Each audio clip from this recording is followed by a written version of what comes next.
toujours plus de foot ensemble. C'est fait, ils l'ont fait. Voilà, on a l'épilogue de notre saison. Le meilleur du football européen revient à partir du 8 août sur les chaînes Canal+ Sport. Avec en ce moment le décodeur HD à 1000 francs seulement. Abonnez-vous vite. jërëjëf mbokku téléspectateurs yi asalaamaaleykum wa rahmatulahi taala wa barakaatuhu mbokk yi di leen nuyu di leen ziar seen émission arène sénégalaise altine bu jot di ci waxtu bi ñu tàmm di ànd ak yéen di leen indil la programme bi jëm ci wàlli làmb mbokk yi ci ginnaaw bi ñu sant yàlla julli Seydina Muhammad dañuy gërëm ñëpp mbokku téléspectateurs yëpp di leen féliciter xam nga kenn mënul wax tey waxoo ci équipe nationale de football di féliciter Sénégal ci li nga xam ne moo am ci li nga xam ne mooy Coupe d'Afrique bi loolu nag dañ ciy gërëm ñëpp di ci gërëm sénégalais yëpp en commençant par le président de la République ba sénégalais yëpp daj ñi ngi féliciter ñëpp ndax li nga xam ne xale yi def nañ ko ca Cameroun muy li ngeen di gis en image muy final bi nga xam ne vraiment bés bi 6 février Sénégal dootu ko fàtte muy bés bu rëy xale yi indil ñu ndam lu toll nii waaye di ci féliciter équipe bi yëpp ak xale yi nga xam ne ñoo demoon ca CAN ba ak délégation yi nga xam ne ñoo fa demoon commençant par le ministre des sports bi nga xam ne moo ko jiite woon loolu yëpp boo koy seet ak xale yi nga xam ne vraiment def nañu CAN bu honorable boo xam ne ku ne mën na gis ne xale yi à la fin du début à la fin def nañu li nga xam ne mooy njàmbaar wane nañu jikkoy gaynde def nañu jikkoy gaynde rëbb te sooyo ñëw indi vraiment ñëpp kontaan joxante loxo gis nga final bi nii xale yi ak joie bi ñu ci àndal waaye li ci gën a am solo aussi mooy accueil bi à l'aéroport le président de la République ak ñi nga xam ne ñëpp ñoo composé nation bi daje fa vraiment saafunte joxante li nga xam ne mooy cër bi nag loolu muy lu am solo l'équipe nationale moom laa leen di wax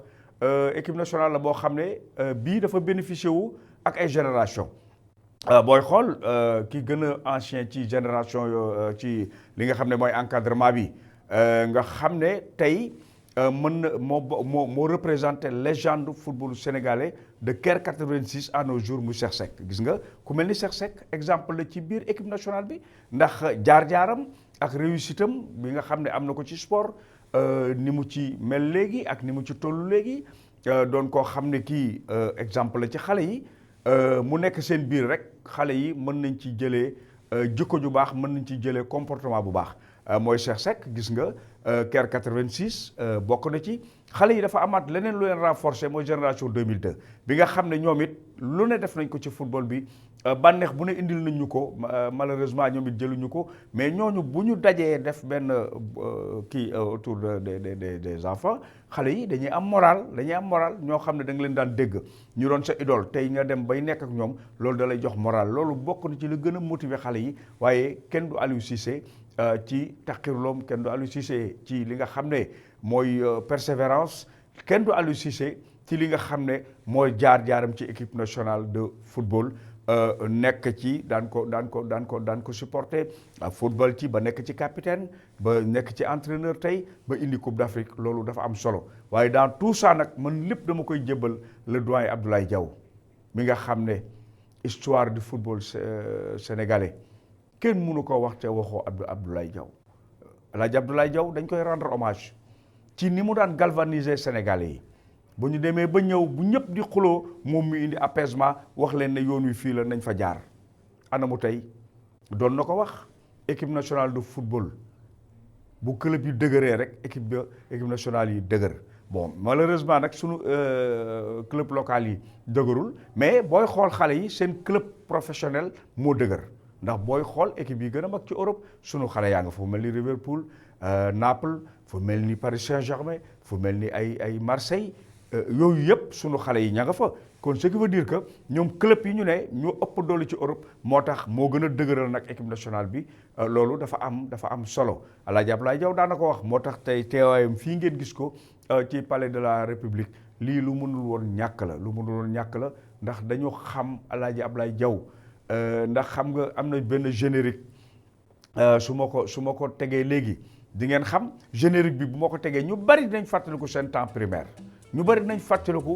football 20 ans 30 ans ci ginnaaw li leen daan jox engouement pour ñu dem stade kon je pense que Alaaji Abdoulaye Diaw ku am solo la ci lii moo tax ma koy rendre hommage bi moom Alaaji Abdoulaye Diaw.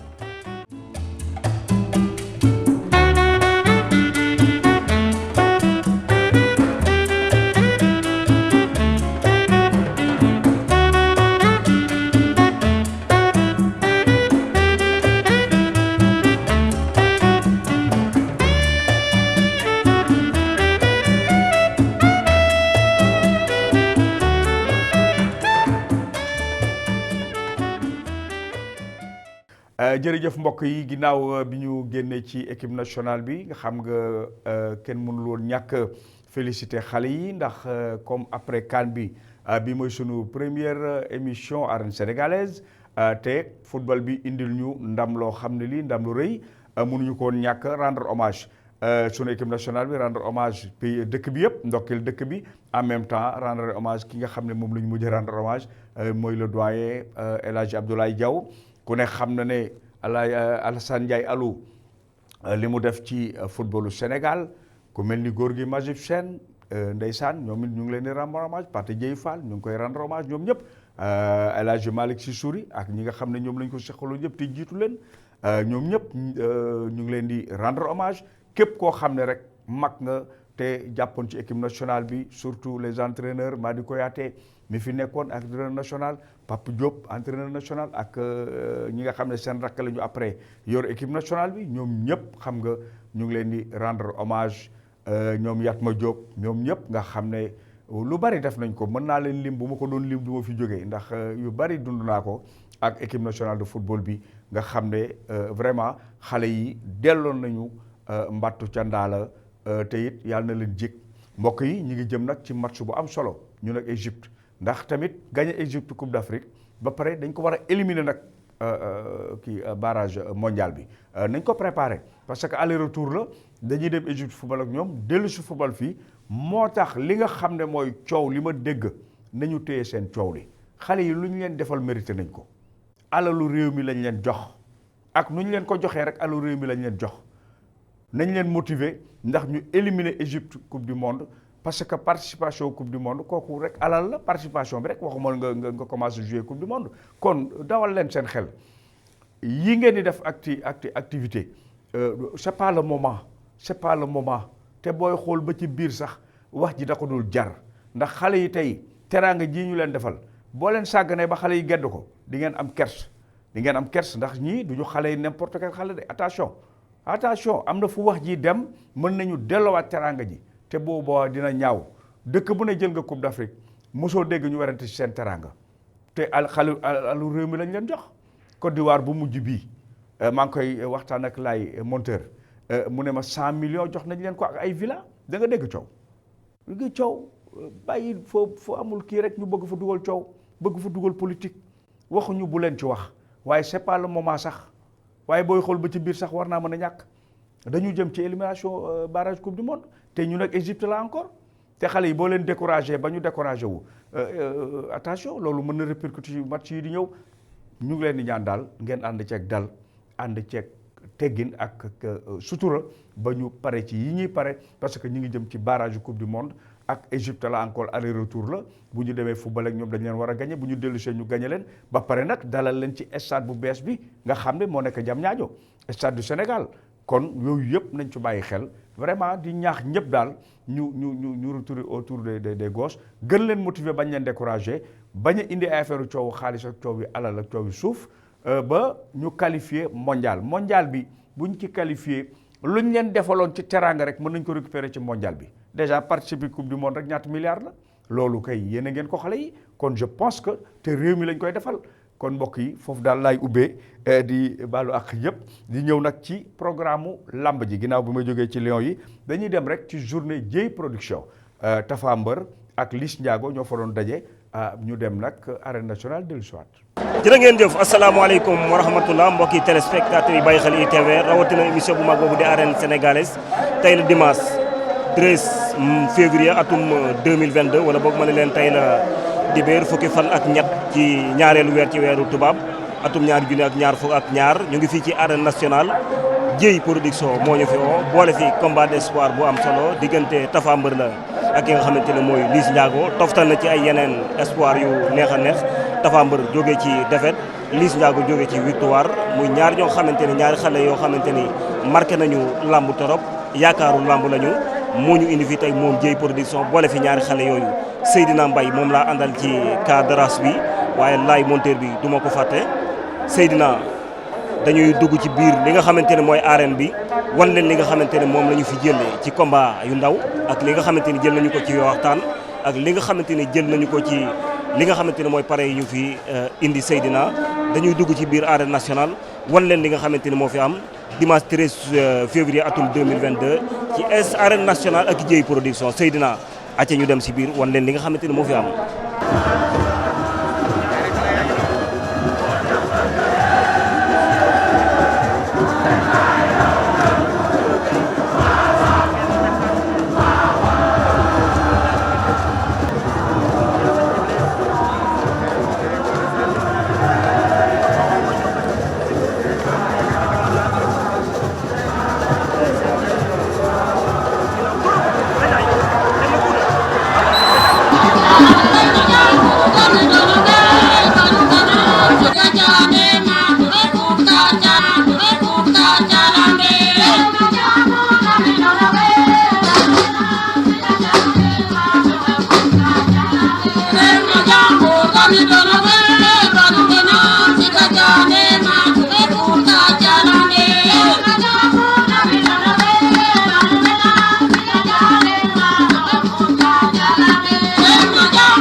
Soufflé na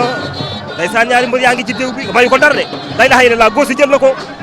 na ko tënk na ko daan na ko waaw Gossi daan na Bébé Ngaay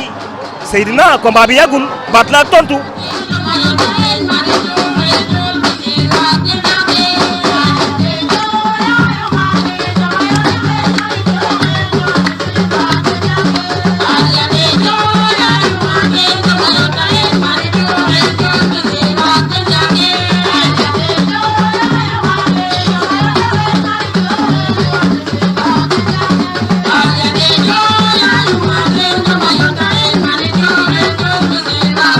Yeah.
juróom fukki simili ak juróom wala juróom benn waxtu ci ngoon li ko tere siw mooy juróomi minute Talfa la ak Pape Diané Talfa daan na ko.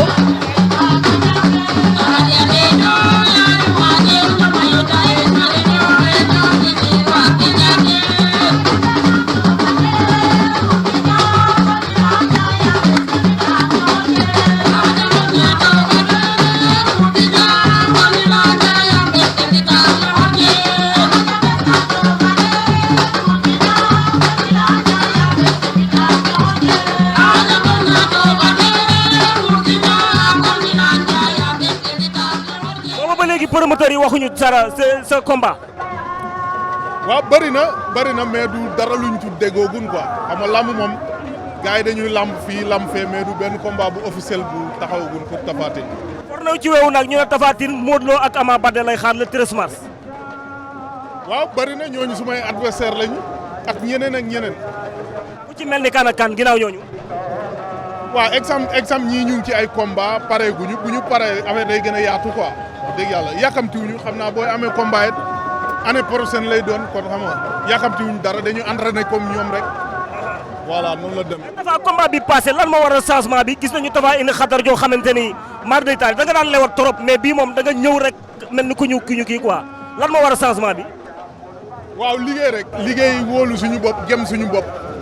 ànd ak mbokk yëpp ak ñi ñuy faral xam nga ñëw stade bi mel ni mu war a mel ñu xam ne lii tey du bésu ñàkk quoi bésu am rek la mën a doon. waaw non nekk amateur lamb rek lamb ji neex beneen bi mon ami Dieye Sène sama xarit la bu organisé damay ñëw teew nekk bis boo xam ne macha allah ay xale yu ndaw di ko bëre stade bi mel nii kon lamb ji daal xam naa ne mi ngi ci xale yi Mamady. ginnaaw boo bëggee ci Jaatu Yoff ak Youssou Ndour fan la seen jëmaat. waaw maa ngi ñëw Iba Mar Diop incha allah ak 5 grands combats comme na ma ko daan defee. Mbaye Diouf Youssou Ndour taxaw na ci kàttanu yàlla dinaa ci teg yeneen ñeent yu doy waar ndax carrière ak njambaan ca la ñuy bëre Toubacouta Malam ñaani ca la ñuy bëre comprendre nga ak yeneen yoo xam ne fii ak suba ginnaaw suba dina taxaw incha allah Iba Mar lay amee. ndeysaan arbitre baa ngi leen di fàttali règlement bi booy ma doon pare nga ginnaaw bu mu consulté ay siisam saako jot pare nga arbitre bi soufflé na ñu ngi lewtoo ñoom ñaar ci wetu saako yi Seydina ñaari mbëri jàppante door na ko. door na ko Sa Kajoor da ngay kawote bul xeex bi baaxul Sa Kajoor dina ñëw doon nga daanu li nga xeex baaxul amoo gar mënoo xeex Sa Kajoor li nga xeex baaxul waaw Sa Kajoor mi moom lu ko dal Sa Kajoor moom lu ko dal lu muy bëre nii li mu maye moom bari na di Seydina Boy Maroon replier jokkaas na ak crochet gauche moom itam moom Boy Maroon daw na yóotu ko fàq na ko jënd na ko dóor na ko waaw kawo ragal naa ko ci combat bi Sa Kajoor numéro 2 moom mën na ñeme na encaissé de waaw Sa Kajoor moom Sa Kajoor lu ko dal kawo mbaa kawo du am Sa Kajoor waaw daw na génn waaw dafa jël ay coup yu bari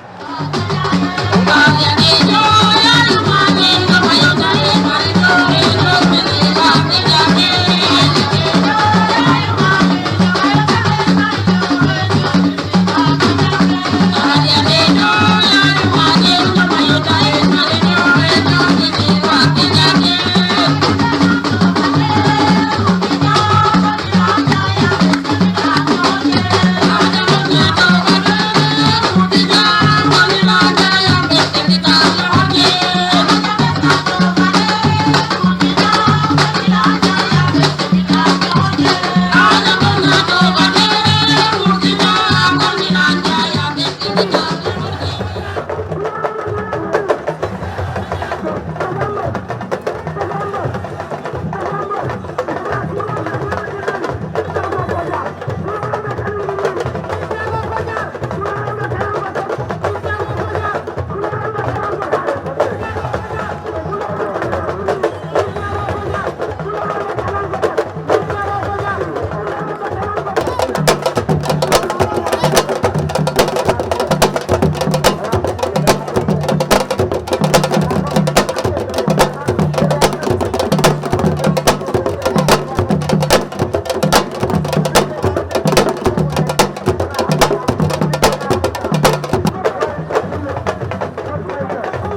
consulté na benn siis ñaareelu siis ñetteelu siis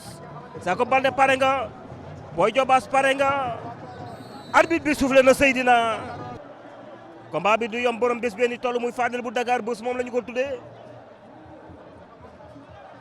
yow na yooru dem ba koy jël sëkkatal na ko Boy Diobass sëkkatal na ko mbaa dóor mu daan dam est-ce que dóor mu wàcc dam la ilaha illallah ñaari xale yaa ngi jàppante de Boy Diobass ak Jacob Baldé xar na ko mu ngi koy fex bañ na Boy Diobass Jacob Baldé mu ngi cokkaas ci suuf moom Jacob combat bi du yomb de Jacob Baldé Boy Diobass mu ngi jàppante ñoom ñaar mu ngi dóor ndeysaan tey la dimanche 13 février atum 2022 wala boog ma ne leen tey la dibéer fukki fan ak ñett di ñaareelu weer ci weeru tubaab atum ñaar junni ak ñaar fukk ak ñaar fii ci arène nationale sur le Dieye production bokki téléspectateurs yi bàyyi xel ITV rawatina émission bu mag boobu di arène sénégalaise ak Alaaji Ngagne Diagne Seydina Mbaye moom la àndal ci cadrage bi Seydina combat bi metti na di drapeau Fadel bu Dakar Buzz diggante Boy Diobass ak Jacob Baldé moo leen wan ginnaaw gémboo nga ma firro bi Boy Diobass moom ngeen jàkkaar lool waree Colobane mbooloo mu ngi cokkaat ci suuf moom Jacob Boy Diobass ngi jéem a jàpp bàyyi na dóor la ilaha illallah ay ñaari xale yi ay Boy Diobass ay Jacob Baldé ay Boy Diobass foo jëm ak Jacob Baldé ay Jacob Baldé foo jëm ak Boy Diobass Jacob Baldé ñu ngi lewtoo ñoom ñaar combat bi du yomb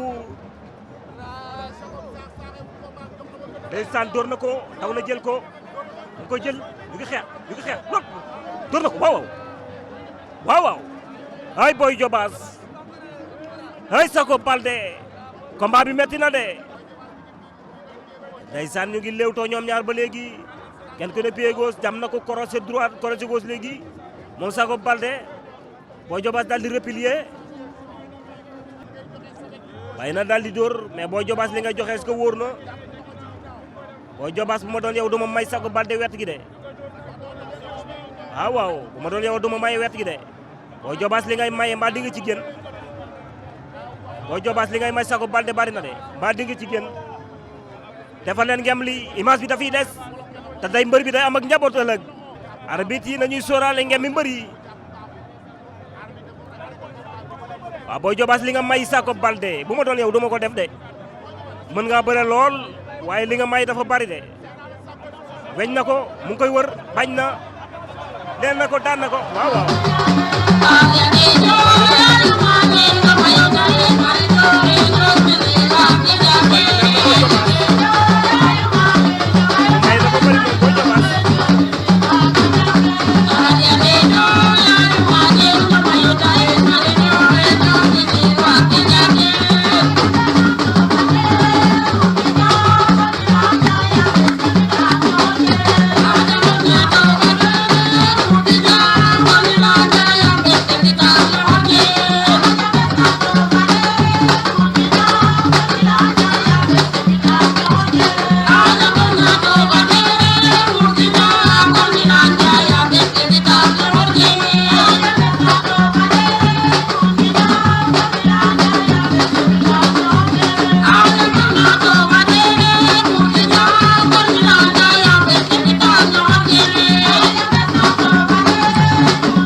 ñaari mbër yaa ngi lewtoo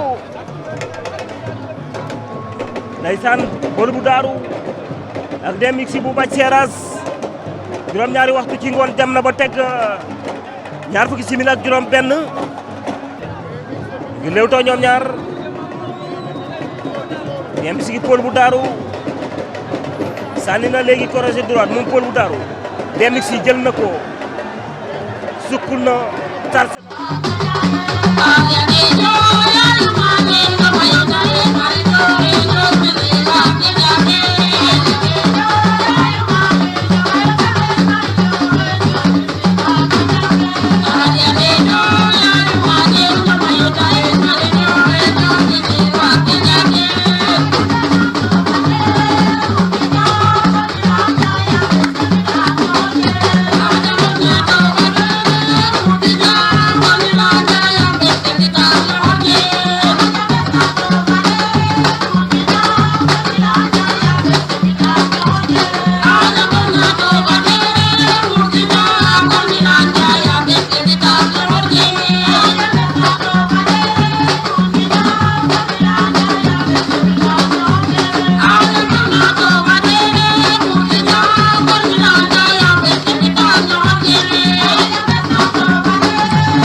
Liss Ndiago ak Tapha Mbeur dimanche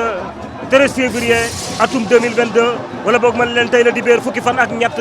di ñaareelu weer ci weeru tubaab atum ñaari junni ak ñaar fukk ak benn ñu ngi fii ci arène nationale di leen toppal journée Dieye production ndeysaan moo ñu fi indi Seydina moom laa dal ci cadrage bi mbokk yi bàyyi xel ITV rawatina émission bu mag boobu di arène sénégalaise di déglu i rajo Tapha Mbeur mu ngi arrière Liss Ndiago ko topp Tapha Mbeur arrière na juróom ñaari waxtu ci ngoon jot na ba tegg juróom fukki simili ak juróom wala boog 19h55 minutes fii ci arène nationale door na moom Liss Ndiago Tapha Mbeur ñoom ñaar ñëpp kenn ku nekk tànku ndeyjoor jël na ko daw nañu jàppante ñoom ñaar xeex bi bariwul ndeysaan dimanche 13 février atum 2022 wala boog ma ne leen tey la dibéer fukki fan ak ñett ñaareelu weer ci weeru tubaab atum ñaar junni ak ñaar fukk ak ñaar fii ci arène nationale Sourna Dieye door na ko mu daan la ilaha illallah Tapha Mbeur door na Liss Ndiago mu daan Tapha Mbeur door na ko mu daan la ilaha illallah Tapha Mbeur door na ko mu daan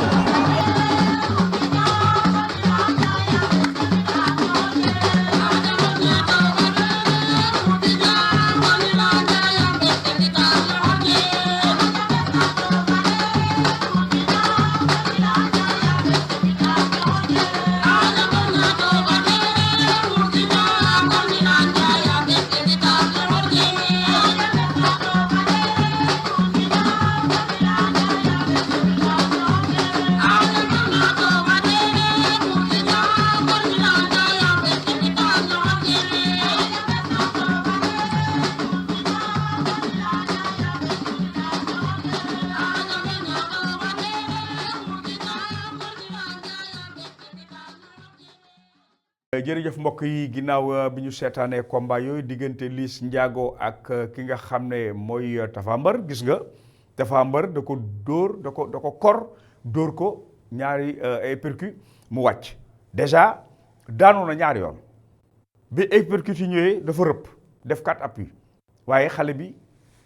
yeggali ko muy 2 chutes rek ci benn action njëkk na daanu parce que bu ko bàyyi woon it chute la mais xëy na doon wut lu gën a leer mais gis nga mu expliqué ko ci combat boobu samedi ci émission géew bi maa ngi koy wax Mamady Diouf ne ko Liss Ndiago na def attention Tapha Mbeur dafa jóge ci combat boo xam ne da ko perte ak ni mu ko perte te xam naa ne boobu ak léegi bàyyiwuñ ko kon buy ñëw ci combat bi am na nu muy ñëwee Liss Ndiago na bàyyi xel ne grand combat bokkul ak combat préliminaire te combat bi ni ma gisee mu comporté woo ci moo taxoon ma ne Mamady na def attention te gis nga li ma doon wax ngi ñëw na ca jël na ci défaite boo xam ne bii c'est pas du honorable parce que KO dafa xaw a humiliant tuuti combat la nag mu jël kii mais na defaruwaat ñëw parce que xale la boo xam ne dafa am ginnaaw te ñu yaakaar ko na gën a defaruwaat rek yokk puissance am parce que niveau bii boo ciy bëree na nga yokk sa puissance ci doole gën a entraîné gën a defaru gën a préparé wu ñu ngi koy félicité moom it ci combat bi nga xam ne jóge ni ci ak Tapha Mbeur di félicité Tapha Mbeur bon Tapha Mbeur it mooy li may wax rek na gën a am sérénité ci li muy def moom Tapha Mbeur na gën a am calme ci li muy def bon il a tendance d'être bon koo xam ne kii humoriste la mais loolu baax na mais na yem si si biir entourage bul ko def kiiwu presse ba nit ñi xamee la loolu olof dina wax xale bu teelee wax du gaaw a dox waaw kon pour mu nekk champion foog mu arrêté wax ju kii bi humoriste bu kii bi ci presse bi xëy na mën na doon loo xam ne rek ñi muy àndal ñooy xam ci moom loolu dafa am solo waaw parce que un champion am na noo xam ne da nga koy xaw a téye ci sa bopp ndax am na avenir Tapha Mbeur am na avenir xale la boo xam ne boo ko xoolee nii rek xam ne mën na def lu bari ci làmb xale la te yaram wi nangu na te man xam naa loolu ndax bi muy bëreek Ada Fass combat bi presque fii la taxawee ci man maa leen invité woon fexe ba ñu nangoo bëre bi ñu bëree Ada Fass daan ko heureusement gars yi xam nañu ne ku war a bëre la ñoom ñaar ñëpp déjà am nañ combat Ada Fass le 27 mook Jokkel la Tapha Mbeur gis nga jeex na ak ki nga xam ne moo Liss Ndiago nii muy combat boo xam ne vraiment da ko expédier wane ne ma nga fa mu nekkoon kon ñu koy féliciter moom it moom Tapha Mbeur mbokk yi dellu siwaat nag di fàttali ne bu ñu fi jógee encore ñu ngi jëm le 19 nag Mouniang production mooy ñëw sëñ Modou diggante Mbaye Guèye Boulé Tigre junior Boulé Tigre ak Jegaan bu Parcelles ñoom ñoo ci daje ak Mouniang production jërëjëf mbokk yi di ñëw nag ci li nga xam ne nag mooy programme le 20 muy combat boo xam ne wax naa leen mooy selle bi yoonu lamb ji diggante rëg-rëg ak ki nga xam ne mooy guy gi rëg-rëg guy gi dafa bokk ci combat yi gën a am solo ci année bi combat boo xam ne bii combat gënu ko populaire combat boo xam ne bii dafa bari enjeu parce que boo xoolee guy gi fi mu jógee ba ñëw fii ba jaar fi mu jaar ba ñëw fii ba nangoo jël rëg-rëg parce que loolu laay wax nangoo jël rëg-rëg guy gi bu jëlee rëg-rëg c'est parce que dafa am lu rëg-rëg liggéey ba guy gi mën koo jël ndax bi muy jël rëg-rëg su bañoo nit yoon du ko dab ndax fi mu jaar ak li mu def ci làmb ci bëre dóor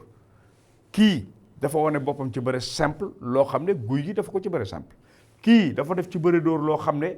rëg-rëg dafa ko ci bëre dóor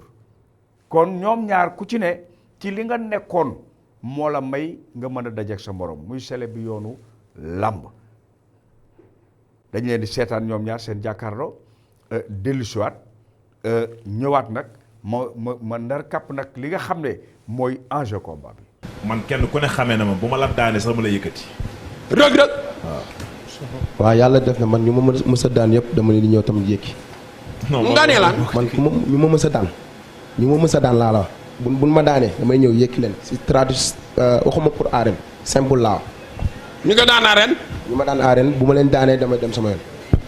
lu tax loolu. lu waral loolu. waaw mais du xam nga lu waral loolu mooy maanaam tey ji nit ki doo ko daan ñëw di ko accura lii Balla Gaye jona maa ngi koy nuyoo passage loolu la ma defoon dama kaa daan di ko lii mu ñëw ba ma dem sama yoon. te li ma xamee woon ba ma yoon nekk ci yoon bi du ma ko bàyyi ilaa yawmi diin xanaa ma bàyyi làmb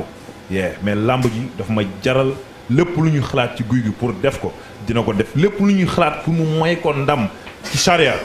ci jullit nga def ko ci yoonu jullit dinaa ko def incha allah. jërëjëf mbokk yi ginnaaw bi ñu leen seetaanee ñaari mbër yi ku ci ne gis nga lancé nga sa morom li nga ko war a lancé wax li nga war a wax def appel li nga war a def yooyu yëpp dafa bokk ci làmb mais mbir mi yëpp ci géew ba la waaye combat boobu tey booy xool géejawaay dañu nekk en baisse dañu nekk en baisse parce que géejawaay diggante guy gi diggante Balla Gaye diggante Lac de Guiers 2 ak seen rakk yi nga xam ne ñu ngi ñëw ku mel ni Alioune Seye numéro 2 boo xoolee dafa xaw a xajam tuuti parce que bu Balla Gaye daanu Balla Gaye rek jëlu Balla Gaye rek ci géejawaay rek am na lu muy wàññi waaye ñoom xam nga seen biir dañu nekk ay champion yoo xam ne bon bokk ñu ay écurie waaye ñoo bokk bëgg-bëgg bi mooy géejawaay am doole ci làmb booy xool Balla Gaye actuellement blason guy gi moo ko war a fóotaat ñëw teg ko pour wane ne Guédiawaye ma nga fa woon parce que seen supporters yi presque benn la dañu dugalante. Lac de Guiers 2 gis nga génn na ci combat ak ki nga xam ne mooy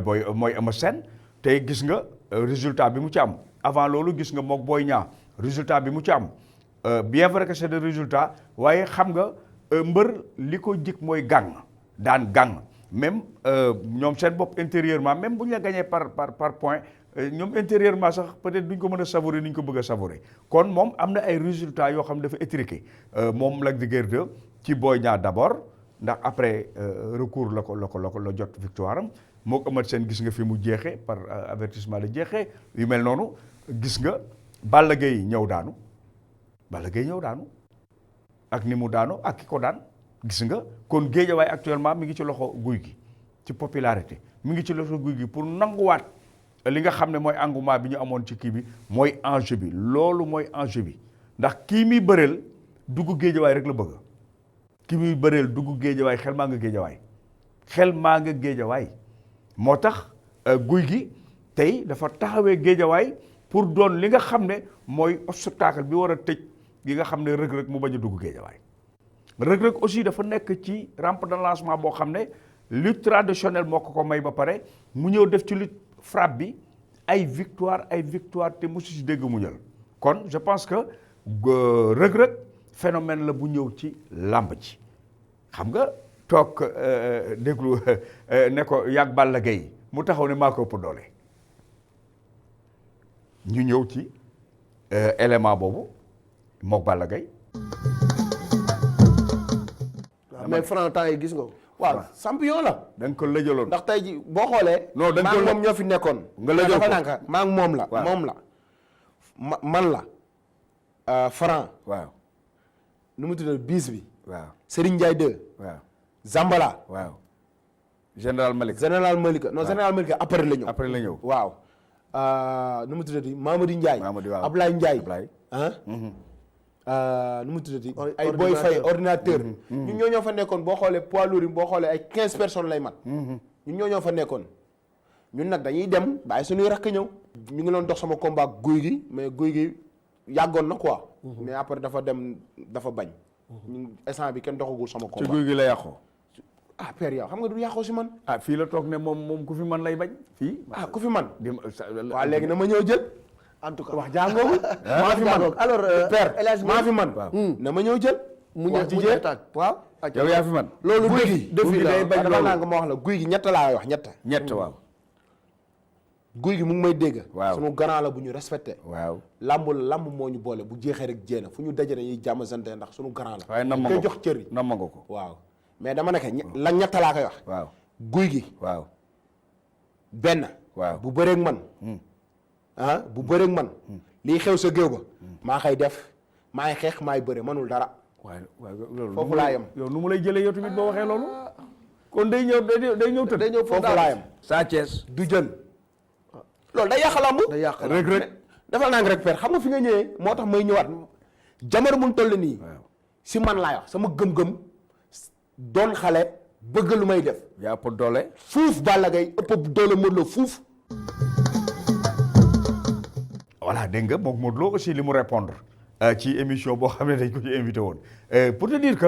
confiance la àndal te it confiance bi moo ko may boppam ndax boo ko xoolee xam ne athlète la te ne mën a bëre nag aussi te am na lu mu jot a wane ci xeex bi kon athlète bu complet la boo xam ne mi ngi dajeek mbëru défi kan mooy mbëru défi guy gi balaa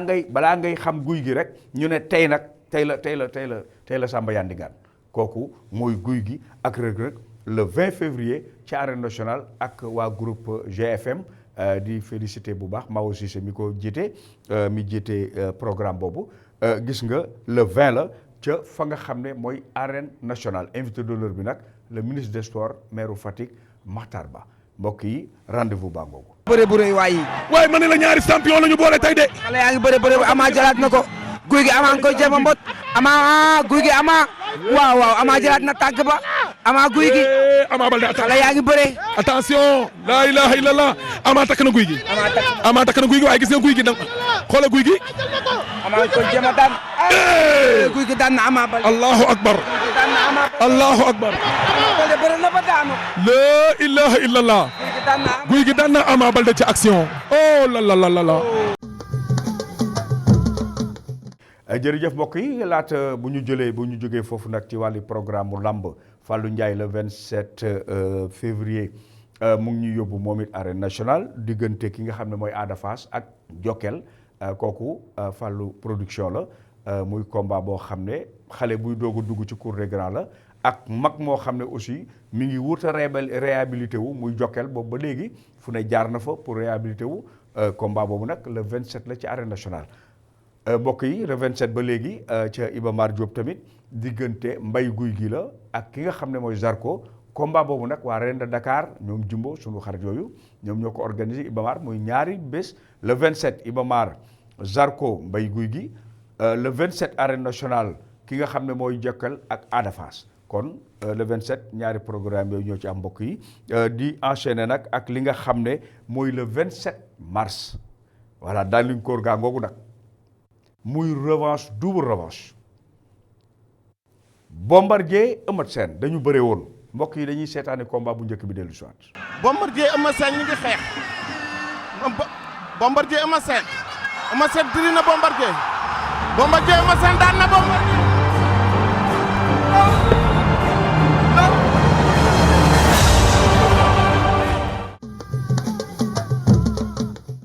jërëjëf ak Gaston production lañ ci àndal nga xam ne bés yu mag yëpp Gaston indi na ko ba indiwaat revanche boo xam ne kenn xalaatul woon ne ñii mën nañ leen boolewaat muy Eumeu Sène muy Bombardier lan moo ci xewoon Bombardier dafa jëloon couronne roi des arènes jëlee ko ci Balla Gaye mi nga xam ne Bombardier daan na ko 2 fois jëlee ko ci moom Eumeu Sène nangu ko ci moom Eumeu Sène moomu tamit daan Balla Gaye ñaari yoon nga xam ne champion bu toll ni Balla Gaye ku ko daan ñaari yoon aada nga mbërum aada nga muy Bombardier muy Eumeu Sène boo xoolee cercle boobu boo leen tegee tey nga jël Modou Lo Bombardier daan na ko mu daan Eumeu Sène ñaari yoon ba pare wëlbatiku Eumeu Sène wëlbatiku daan Bombardier Balla Gaye wëlbatiku daan Modou Lo ñaari yoon xoolal diggante yooyu noonu la ñu jàppante ñoom muy cercle boobu Gris Bordeaux ngi ci biir Tapha Tine mi ngi ci biir ñoom ñëpp ñu ngi ci biir Boy Niang ma nga ca palanteer ba yëndu Lac de Guiers 2 mi ngi ci biir yooyu yëpp booy xool diggante Ama Baldé ak ki nga xam ne mooy Modou Lo aussi loolu ci kanam dinañ ci ñëw yooyu yëpp ñu ngi gaa yaa nga jàppante foofu loolu nag li koy firnde mooy combat le 27 ndax Bombardier day jël revanche am waaye bu jëlee revanche am du fa fekk drapeau ndax drapeau bi Modou Lo jël na ko ci Eumeu Sène processus bi lan la kon Bombardier avance am bi mu jël ak Eumeu Sène déjà ragal naa ne dinañ ko yokkalaat beneen buña ci am na yeneen combat am na revanche Bombardier bari na revanche mook Tapha Tine revanche la Bombardier Tapha Tine revanche la te loolu mi ngi sunu kanam te am na xale yoo xam ne bëgg nañu balaa Bombardier di décrocher ñu dajeek moom parce que Bombardier tey mooy mbër mi gën a ancien ci mbër yi ba pare nekk ci kaw di daan xale yi loolu mooy coow li waaw durée de hygiène de vie boobu mu am ak tamit li nga xam ne mooy yàgg gi mu yàgg ci làmb ak série bi mu ci àndal ak professionnalisme bi Bombardier àndal daana ko wax ne làmb ji maa koy mujjee mais booba xëy na ñu bari xamuñu woon li muy wax mooy lii professionnalisme moom mën a gérer làmb ji ba tey ji nga xam ne rôle yu mag yi moo ko ci joué kon ñu ngi koy félicité waaye gàcce ngaa la Eumeu Sène parce que tey Bombardier bu gën a ancien ci mbër yi Eumeu Sène moo ci tegu parce que ñoom génération 95 la ak 98 99 entre Gris Bordeaux Eumeu Sène ñoom ñoo topp ci Bombardier gis nga boobu ba léegi c'est des années yoo xam ne plus de 20 et quelques ans nga mën ko tenir ak hygiène de vie bi ñu am ñoom kon ce qui veut dire que xale yi aussi nañu roy ci ñoom kon combat baa ngoogu Eumeu Sène Bombardier ak Gaston production waaye di drapeau monsieur le ministre des sports ku bëri drapeau la njukkal yi dina bëri parce que non seulement champion d'Afrique la mais aussi di maire Fatick kon Matar Ba drapeau am le Bombardier ak ki nga xam ne mooy kii di bëri Eumeu Sène ak Gaston Production mooy kii rendez-vous bi le 27 mars ci arène nationale. jërëjëf mbokk yi ginnaaw nag bi ñu ñëwee foofu nag dañuy ñëw ci Dalifort gi muy jàkkaarloo bi nga xam ne amoon na fee ca EDK Yeba di remercier le président directeur général l'administrateur sunu xarit Alaaji Demba Ka ca taxawaayam ci vision ci taxawaayam ci jàppale ci taxawaayam ci mën a organiser loo xam ne lii boo ci duggee rek da nga ciy gis sa bopp kon Demba yàlla na ko yàlla jàppale ak groupe bu EDK bi nga xam ne fa la ñu defee woon face à face bi ca Yeba te autoroute à péage ba foofu nag diggante Ama Baldé la woon ak Modou Lo seen première jàkkaarloo face à face ànd ak Luc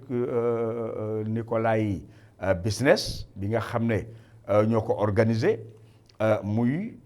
bés boo xam ne bii le 13 mars ci arène nationale dinañ fa xaj ak duñ fa xaj li nga xam ne mooy jël nañ ko ci li nga xam ne organisateurs yi am na nuñ koy organiser ba nga xam ne guichet fermé lay nekk nga xam ne boo ñëwee rek da ngay jubal ci biir seetaan yi loolu nga xam ne mooy làmb jooju waaye balaa ñuy kii émission nañ la wax nag li nga xam ne mooy li ci ne ci li nga xam ne mooy liñ ci àndal parce que Kpay di produit boo xam ne bii EDK moo ko indi muy transfert d'argent bu bees boo xam ne sénégalais yi ñoo ko jur ñoo ko tànnal seen bopp mu war a accompagner làmb jooju jël làmb jooju nag may ko télévision partenaires yi nga xam ne dañ koy wane en direct ce qui veut dire que ñu ngi désengorger làmb ji pour que ñu bëri mën a toog seen kër seetaan ko stade bi li mu war a jël mu jël ko te loolu waa EDK ñoo ko maye ca njiit li di l'administrateur directeur général Alaaji Demba Ka kon ñu ngi koy gërëm di ko sant mbokk yi dañ leen di bàyyi nag ak li nga xam ne mooy jàkkaarloo boobu nga xam ne ci diggante Modou Lo Ama Baldé wax ju bari jaru ko li ma ko tontu ci li mu waxoon dégg na ko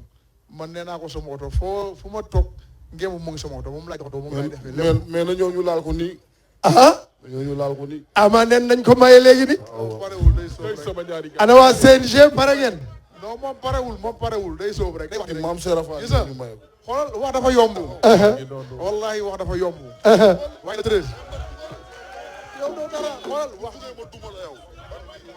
di ngay tojate sama ñaari gaañ déedéet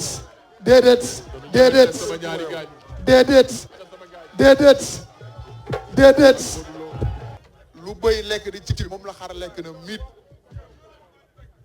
man munuma am bis bu ma dépassé ci lamb bis bu nekk am naa ko isam la du moom moo may def loolu ma warul def wala mu wax loolu lu ma warul wax mais wax ji muy wax rek la am ci làmb ji wax ji muy wax la am ci làmb ji te yàlla may talak fekk ba le 13 mars incha allah. waaw dañuy ñaan yàlla rek yàlla may ñu si ndam dañuy ñaan yàlla may ñu si ndam le 13 mars boobu muy wax yàggatul te du 1 mois moo si des nañ xaar ba le 13 mars si jàmm ak salaam kii damay war si kawam barki sëñ Fall laay. day wax lu ko neex rek day wax lu ko neex rek daa kontaan rek fii nga jof ko muy. waaw mais damay kontaan doon roi des arènes damay xam damay doon roi des arènes pourquoi duma kontaan damay kontaan.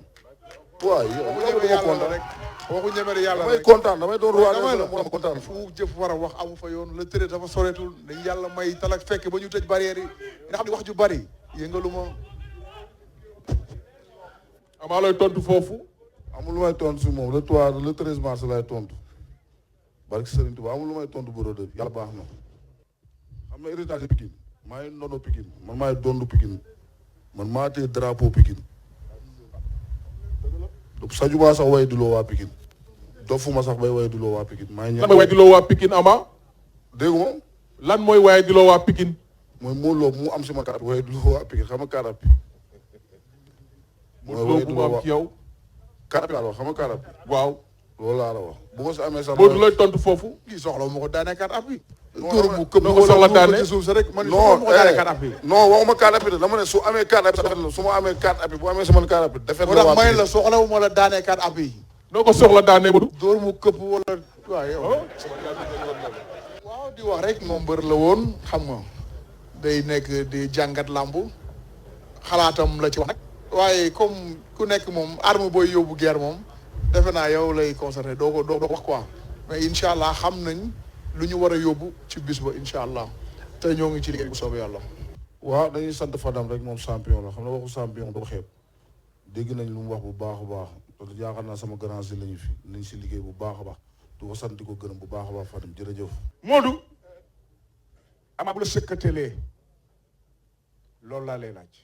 bu ma sëkkatalee est-ce que dina sëkkatal. ah est-ce que dina sëkkatal. may ma. mënut a ñàkk. ah. waaw. da nga koy sëkkatal faa mu am mënut a ñàkk. da nga koy sëkkatal. ndox du bàyyi yoonam xale moomin la. bu sëlee xale déggul dara. bu sëkkatalee dina gis musul gis de. ay ca wax leen. maa ni bu sëkkatalee dina gis musul gis incha allah moo ngi dégg kay. dama ne la loolu mënut a ñàkk loolu Sénégal ñëpp xam nañ ko 1 minute 30 secondes Sénégal ñëpp xam nañ ko. loolu dafa leer 1 minute 30 secondes bi ñëpp ko xam. waaw. jàkkaarloo bi nii. man maa ko gënoon bëgg tey wallahi la azim. mais sénégalais yi buñ la tënkee dina ko bëgg. xam nga. dañ ko tënk fu mu nekk nii bëggul woon ñëw. mais buñ la tënkee yedd la. dina ñëw par la force la loolu. kii bu ñëwoon tey Sénégal bi yëpp a koy dóor. kii sañ na ba ne ñëw. mais Ama man dama yow lan moo tax nga ñemee grand bi. dama ne lii la ci am pour dalal xelu ay supporters am xam na ni maa moom kese bu ñu tëj ci nekk su ma ne ko jaaral ni mu jaar. wallahi la azim. wax yomb na de. wax yomb na lool. ak comédien la léegi waaye. dégguma grand bi comédien la léegi de. comédien la. léegi. mbër la waaye léegi comédien la parce que wax comédien la quoi. waaw Ama Baldé kii naan rajo nañ tëju man ak moom tëju si nekk mu koy wax nii kon comédien la kii. waaw ñoom ñooy comédien ñoom ñuy wax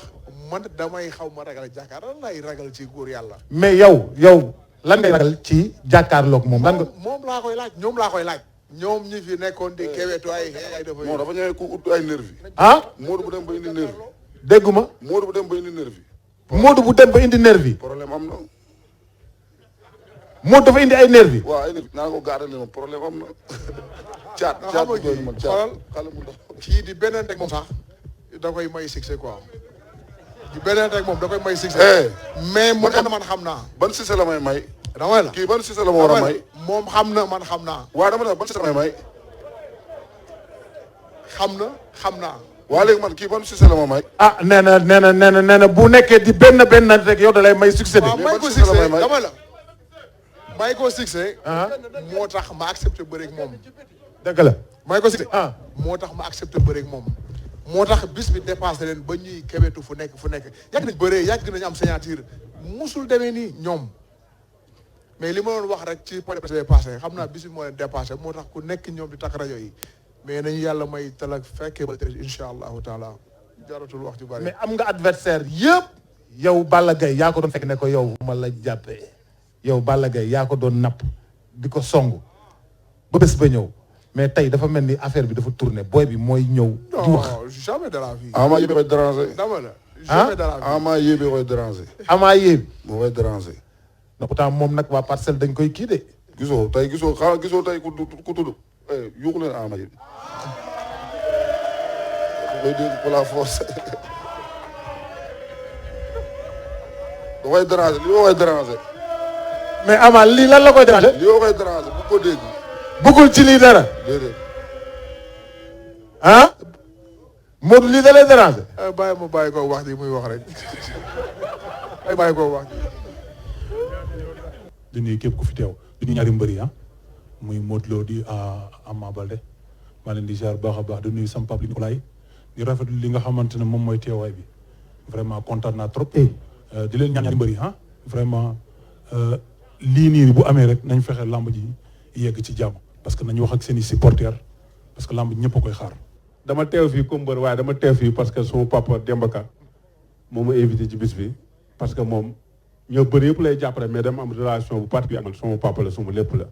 maa ngi koy ñaanal di wax ni KP bi tamit yëfu sénégalais yi la dama tamit xam li mu am da ko delloo ci réewam quoi donc li tax ma teew fii il faut ma leeral ko quoi maa ngi koy nuyu bu baax a baax jaajëf. waaw di nuyu ñu fi teew yëpp waaw di am contentement fii nag moom dama fi ñëw ak ñaari casquette suñu papa suñu xarit Demba Ka comme ni ko Boy Niang waxee rek dañu ñëw parce que moo ñu invité fi ñu nekk nag gérer kuréel muy association nationale des lutteurs du Sénégal di nuyu association président association fi nekk yëpp di nuyu suma grand suma tuteur Moustapha Guèye moo nekk ñële ca kaw ànd ak association des sages de la lutte ñu ngi koy nuyu di nuyu Manga 2 bi fi nekk mu noo toogoon fii léegi di nuyu le président Bira Sène le président CNG di nuyu ñëpp léegi. noo gisee làmb ji. waaw làmb ji moom ni ma ko gisee rek mooy damay nuyu Luc Nicolaï di ko woon wax ni rek bés bi macha allah ñaari mbëri nag man dama leen xaw a yërëm parce que làmb ji dafa yàgg trop dafa metti parce que ñi nga xam ne ay compétiteurs lañ xam nañ ñaari mbëri dama leen yërëm di leen ñaanal jàmm. waaw bu maa ngi sant yàlla maa ngi am jàmm waaw maa ngi nuyu ñi fi teew ñëpp di nuyu champion yi fi nekk ñi di nuyu Modou Lo ak Ama Baldé waaw ak képp ku ñuy seetaan di nuyu suñu tonton Luc Nicolaï ak xam nga promoteur bu fi teew daal ak journaliste ñëpp ku fi nekk ñu ngi lay nuyu sa sant waaw di wax ne nii la quoi lamb moo ciy gagné. lii rafet na lamb moo ciy gagné. na trop macha allah yal na lamb yokk ba si kanam incha allah. tey bu la sëkkatalee ndax gis nañu moom làmbam yëpp bu arbitre bi day waaxu witi la bu la sëkkatalee lan la fay fekk beneen bi mooy ñu gis ne yàgg na laa topp nga dem ba doon roi des arènes sa première sortie nga njëkk a dajeeg moom lan nga nëbb ci biir ak lan moo tax nga def loolu. bu ñëwee xanaa fekk ma bind rek wala kuu bu saf-saf. waaw. Ama dégg nga loolu. Ama yorum day ko ci. ba pare non ñaari question la. ñaari question dafa wax tamit comme yàgg na maa topp. ma jël roi des arènes suma première sortie ma jël ko sama bëgg-bëgg loolu la woon xam nga dama bëreeg sumay mag man ñii ma bëri ñooy sumay morom sama bëgg-bëgg la woon bu yàlla defee ma jël roi des arènes ma jël ci samay morom bëreeg ñoom sama bëgg-bëgg la woon moo tax ba ñu waxee moom hésité wu ma sax di ñaan yàlla nag may ma ci ndam incha allah le 13. incha allah Ama. waaw naan sama supporter yi tey lii dañ ko yàgg xëccu pour bëre Modou Lo depuis sama premier combat kon ñoom di leen ñaanal rek nañ taaral bis bi rek ñoom ñëpp def maas ñëw xam na ñu ñaan yàlla bu am jàmm rek yàlla nañ suñu borom defal jàmm. micro yi tiim na nga kontaan di wax rek mais lu muy wax moom sax gëmu ko li muy wax gëmu ko da ngay wax ne rek ko xol bi loolu gëmu ko kii sañul xeex ak man. sañul xeex ak yow. non Ama nee na sañoo xeex ak moom. kii comédien la waaye bu taxee naan bëgg naa xeex bu ñeme naa xeex moom du kii comédien la léegi quoi barke Sëñ Fallou comédien la bu ko taxee naan ama ndax kii na barke Sëriñ Fallou musul dem Ardo kii maa koy yóbbu Ardo day dem si Ardo par force ma dookaat jàpp ba si kaw daan ko. di woo ki nga xam ne moom moo di monsieur le directeur commercial bu EDK monsieur Ibrahima Diop mi nga xam ne moom moo ñu dalal nga xam ne nag moom mooy directeur commercial bu EDK. ma leen di ñaan ñu tàcc ko bu baax a baax ndax moom moo ñu dalal lii ngeen gis fii yëpp moom moo ko organisé.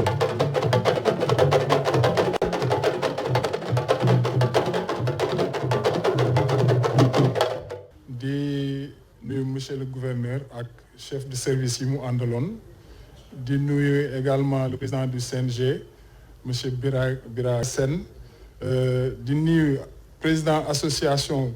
promoteurs yi. monsieur Papa Abdou Fall EDK nag dañuy def benn présentation bu ndaw rek xam naa comme waxtu bi dafa xat dafa am présentation bu ndaw boo nga xam ne moom la ñuy def EDK dafa nekk loo nga xam ni daa am ay entité parce que groupe la EDK groupe la boo xam ne dafa am ay entité yi mooy EDK Capital EDK Properties EDK Oil le Tefes ak Jollof Chicken ak Low Price ak Quick Pay donc yooyu ay entité la ñu am nag vision EDK dañu am benn loo nga xam ne vision lañ ko tuddee suñu vision mooy entité yi nga xam ne ñoom laa tudd yëpp ñu nekk leader seen domaine d'activité au Sénégal et à travers tout le monde en fait ñu nekk leader Sénégal ba pare jéggi Sénégal maanaam dem ci sous-région bi nekk fa ay leader ndax loolu ñun mooy suñu vision suñu mission nag mooy améliorer le quotidien des Sénégalais à travers des produits et services adaptés à leurs besoins su ko defee ñoom ñu mën a am benn meilleure qualité prix boo nga xam ne dinañ mën a ci produit yi nga xam ne EDK moo koy distribuer yëpp ñu mën ko atteindre ñu mën ko am facilement ci gox yëpp léegi EDK Oil il faut ñu wax leen ni que mi ngi employé fi mu nekk nii plus de 2500 personnes te loolu en moins de 10 ans la 2500 personnes emploi direct et indirect mu nekk koo nga xam ne aussi tamit dafa liggéey parce que suñu ambition tamit mooy étendre notre réseau et avoir une station ou bien un point de vente dans toutes les capitales régionales du Sénégal, dans toutes les localités pour que nos services soient accessibles à tout le monde. Donc loolu dafa nekk loo nga xam ne lu am solo la kon ñi ngi vraiment liñ fi indi tey moom mooy lu bees tax loo nga xam ne dañ ko am lu bees yi lan la mooy EDK dafa wasin EDK dafa am doom daa am nenne dafa am tout tànk il faut que ñu xam loolu tout tànk bi la mooy kan tey nag lañ koy tudd waaye ngénte li après dinañ leen ko wax le 8 mars lañ ko bëgg a ngénte mais tey moom lu tudd bi ndax koo nga xam ne dafa am doom muy KP la tudd KP nag ay waajuram ñooy waa Sénégal ay ndijaayam ay waa Sénégal lañ mooy Sénégal yi tantaam yeeg bàjjanam yëpp waa Sénégal lañ kon Sénégal dañu war a jàppale KP boobu nga xam ni ku am nen ne da nga koy tette boo ko tettee ba mu màgg mu mën a law ci réew mi bu lawee ci réew mi jariñ kër gi jariñ gox bi jariñ askan wi jariñ réew mi yëpp parce que il faut ñu teg ci loxo parce que EDK entreprise la boo nga xam ni day innover te lii dafa nekk loo nga xam ne lu bees la te sénégalais yi dañ ñoo yàgg a jàppale yàgg nekk suñu wet kon wax dëgg yàlla li nga xam ne indil lañ leen ko dañoo bëgg ñëpp teg ci loxo su ko defee mu mën a law ci réew mi su ko defee ñëpp dinañ ci gis seen bopp parce que liir bi kat mën naa dem ba màgg bu màggee mën a yóbbu ay waajuram màkka toppatoo leen bu baax a baax te ay waajuram mooy waa Sénégal kon indil nañ leen lu bees loo nga xam ne transfert d'argent la da ngay déposer ak retrait xaalis mu nekk mobile money transfert cash donc transfert électronique ak transfert monétique donc loolu lu bees loolu la leen waa EDK indil di ñaan ñëpp teg ci loxo ñëpp jàpp ci su ko defee lépp loo nga xam ne mébét nañ ko lépp loo nga xam bëgg nañ ko rek suñu borom dinañu jàppale incha allah parce que EDK Sénégal la fi nekkal Sénégal mooy EDK mooy Sénégal loo nga xam ne ñun dañuy toppandoo loo nga xam ne dañ koy def nit ñëpp di ko roy parce que loolu lu baax la parce que boo ñëwee ci suñu station yi da ngay gis mu am espace carburant boutique low price day am transfert d'argent day am point assurance da ciy am donc day am le lavage des techniques ñu am nag ay lubrifiants yoo nga xam ne c'est des huiles synthétiques ay huile de synthèse la yoo nga xam ni day réduire la consommation du véhicule ba pare yokk la performance du moteur du véhicule te loolu dafa nekk loo nga xam lu am solo boo ñëwee suñu baie de vidange ak suñu baie de lavage yi également di nga ci gis benn produit moo nga xam ni bu doy waar la ci lavage produit bu doy waar donc ñii ñëw EDK xam nañ produit boobu kon encore une fois dañuy delluwaat fi nga xam ne foofu lañ jógee woon muy Sénégal yépp teg ci seen loxo jot na fi mu nekk nii ñu jël ñun li ñu moom jot na Sénégal fi mu nekk nii ñu jël li ñu moom mooy lii KP bii transfert d'argent boo nga xam ni EDK moo ko indi mu nekk formule bu bees il faut que sénégalais yépp jàpp ci ñëpp jàpp ci comme ni ngeen jàppee ci Jolof ci kën bi noonu lañ bëgg yéen ñëpp ngeen jàpp ci café bi mu mën a law fépp ci Sénégal kon ñu ngi nuyu ñëpp di sant ñëpp assistance bi yëpp ñu nuyu mbëri di leen wax vraiment Modou Lo ñu lay nuyu bu baax a baax ci tur EDK Luc ñu ngi lay nuyu ak Ama di leen ñaan aussi tam ñëpp fekkee bis bi ak jàmm ñu bëri ko ci fair play que le meilleur gagne waaw loolu lañ leen di ñaanal quoi asalaamaaleykum wa rahmatullah. ñu ngi nuyu mbooloo bi fi teew yëpp di leen sant aussi ci wuyu bi ngeen wuyu si waa KP ak groupe Luc Nicolaï Go ak groupe EDK dans son ensemble may bi ñu leen may tey combat bi fierté la si ñun mais aussi dañu jàpp ne suñu wareef la bor buñ leen fay la ndax groupe EDK umpale leen ni bi mu ñëwee ci réew mi ba léegi sénégalais yi dañ ko adopté def ko seen yëfu bopp kon bu ngeen ko bootee tette ko ba mu egsi fi mu egsi wareef la si ñun ñu defal leen teranga bi ni ko suñu kilifa waxee monsieur Diop liir guy soog a judd la ñu war ko tudd tey waaye liir bi dafa ñëw teranga am naa yaakaar ni soxlawuñu sax taxaw fii di ñaan ngir ngeen jàpp si ndax lu EDK jur sénégalais yi jàpp si EDK station ñëw na ëllëgu ngénte gi jot sénégalais yi boot ko rogganti ko teete ko ba mu màgg ba jariñ mu jur rakk bi nekk Jolof ci kën sénégalais yi uuf ko yar ko itam ba mu màgg mën a indi tey rakk ji ñuy wax KPay nag fas yéene def li ay magam defoon maanaam indi li nga xamante ne mooy expertise xam-xam bu sénégalais alalu sénégalais la ñaari yoon ay sénégalais ñoo ko moom ñoo am xalaat bu rafet gi boole ci ay sénégalais yu am seen xam-xamu bopp ngir dégtal ko sénégalais yi ci seen bopp donc am nañ ne yaakaar ni di ngeen ko gunge def ko seen yëfu bopp itam application bi nag duñ ci sori torop ndax dinañ leen si may li ñu gën di avancer incha allah dinañ leen jox yeneen information mën ngeen jàpp ne rek transfert d'argent la ak paiement boo xamante ne c'est 100% sénégalais comme ni ko ñëpp waxee te am nañ yaakaar ne dinañ dëppoo ak li sénégalais di xaar benn laaj rek laay am mooy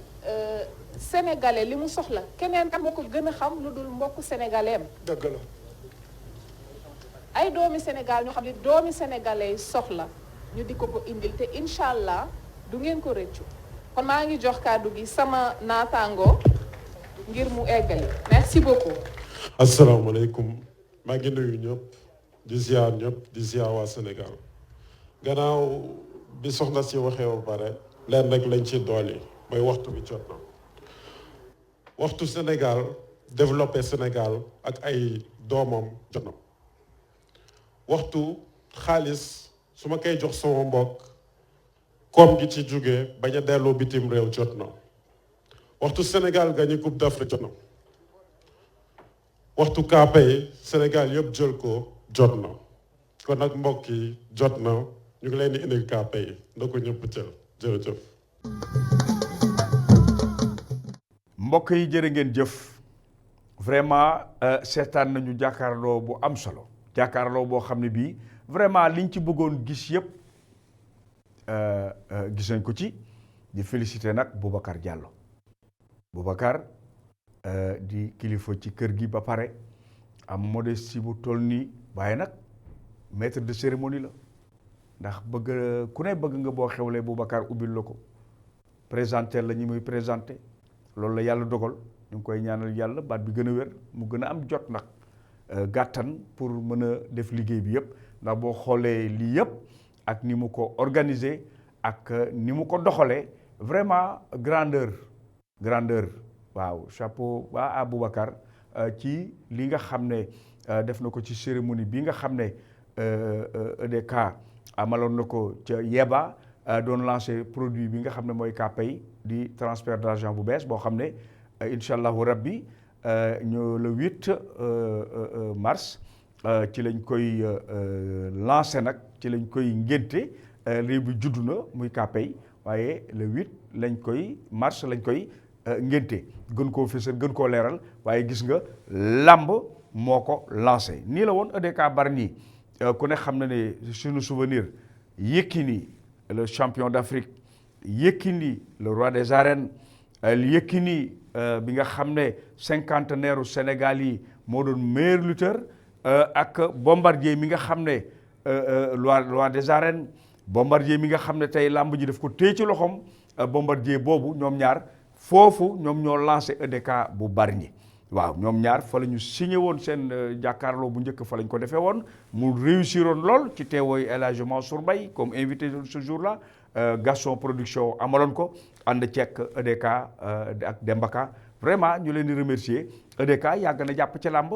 produit yi histoire day retenir ne EDK Bargny Yékini Bombardier bokk nañ ci ñu ko lancé produit yi nga xam ne mooy KPay histoire day jàpp ne Modou Lo ak Ama Baldé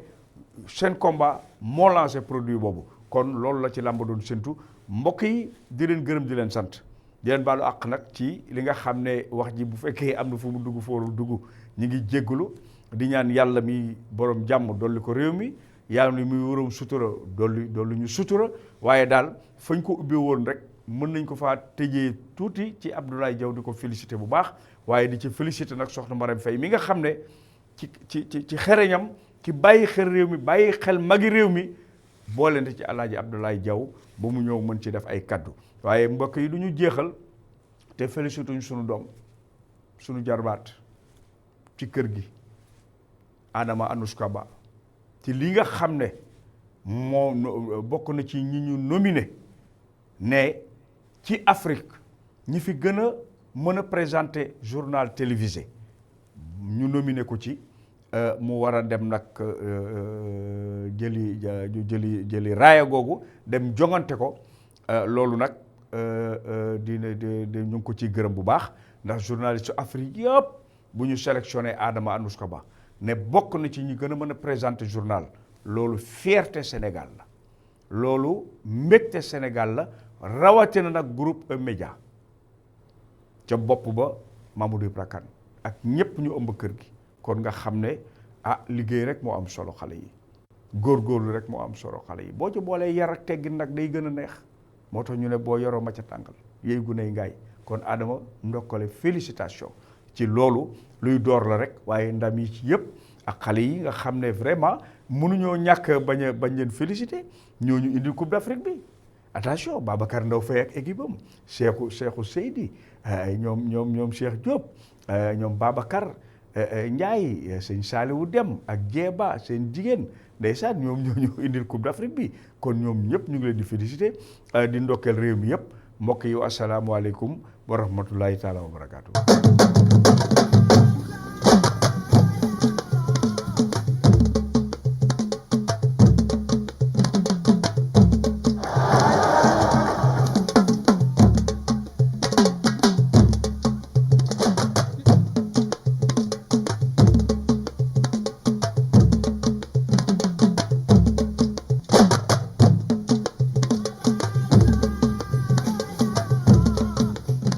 Toujours plus de foot ensemble.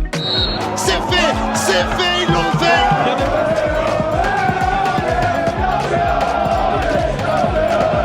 Voilà, on a l'épilogue de notre saison. Le meilleur du football européen revient à partir du 8 août sur les chaînes Canal+ Sport. Avec en ce moment le décodeur HD à 1000 francs seulement. Abonnez-vous vite.